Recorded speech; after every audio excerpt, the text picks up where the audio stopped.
Greetings, citizens. It's the Major again, and I'm sitting here just like you are, shaking my head at the absolute stupidity of this supposedly Iran deal, which is being bandied about as if it's going to accomplish something. This memorandum of understanding that was unveiled yesterday. They went down and read a bunch of they're not even conditions, they're just aims of it, and it's woefully incomplete. And when you compare this thing side to side with the Obama Joint Comprehensive Plan of Action, it does not measure up in any sense of the word, and it's an absolute capitulation and surrender by the United States.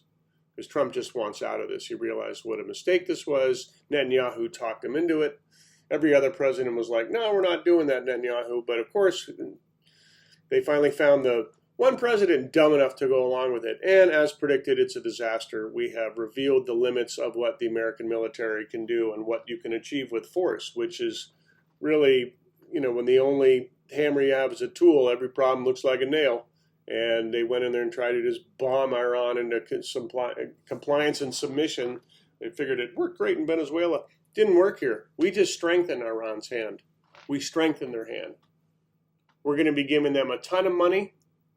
A lot more than the $1.7 billion that the Obama administration was ordered by an international court to give back to Iran. It was $400 million from an arms deal that was going to happen in 1979, and then they had the revolution, and we kept the money for a long time.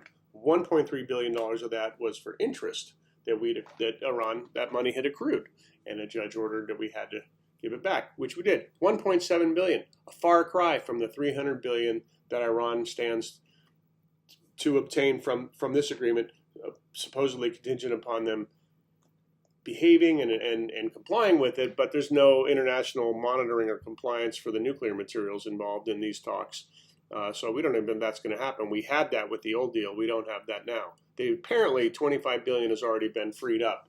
To Iran, the world's greatest offender of state-sponsored terrorism, we've just funded more terrorism against us. This is the art of the deal, or more precisely, the art of the yield, by our brilliant, stable genius, commander-in-chief, pedophile-in-chief, moron-in-chief. The list goes on. I'll put up a graphic here that somebody was nice enough to put together, and you can look at how deficient this framework is compared to what we had. No agreement about the uranium stockpile or the enrichment program, the sanctions being lifted, which allows them to buy an untold number of drones and ballistic missiles. Apparently that's not a big deal. Trump's decided that, no problem if they have that, because a lot of their neighbors have that, and it'd be kind of unfair if they didn't. Oh boy. This is why it's problematic having the dumbest person that you know with dementia in charge of the United States of America. We lost lives. We depleted our ammunition stockpiles. Yeah, we screwed up the global economy. The list goes on and on. And that's what we've done here. And interesting to note that even Republicans, Ted Cruz, of all people, is pointing out what a bad deal this is. That Republican Senator Bill Cassidy from Louisiana had some lines here about the details that I've seen so far look awful. This will go down as a tremendous foreign policy blunder. Now, Bill Cassidy got primaried by some MAGA chump, so he's, going to be out of the game soon. If he had won his primary and was going to continue to be part of this cabal of enablers in D.C., he would probably be singing a very different tune. But we'll take it. He did go on to say something about how Reagan would be spinning in his grave over this deal. And just between you and me, I don't mind the thought of Ronnie not getting any rest at all, because as somebody pointed out, if you look at any bad thing in this world and just assume that Ronald Reagan is the cause of it, you'll be right more often than you'll be wrong. But anyway, yeah, Cassidy's chiming in, and we'll take it. These Marjorie Taylor Greens and all these people who are, Thomas Massey, Kentucky, they're all getting primaried. They're all out because they didn't kiss the ring and bend the knee to the emperor, the Mad King, enough. And now they're criticizing him, and that doesn't mean they're redeemed or that these are good people. But we'll take it. All hands on deck. Anybody that can throw verbal bricks at this moron, we'll welcome it. Keep chucking them. Anyway, this is a terrible deal, and they're not going to get it done in 60 days. they're going to have to extend it and extend it. So the status quo right now, and I don't think the ceasefire is going to hold either, because it was contingent upon Israel stopping their land grab in Lebanon as part of their greater Israel expansionist strategy. Israel's not a signatory to this. Why would they agree to that? They're not going to have their hands tied. Bibi needs continued war in order to stay in office and stay out of prison.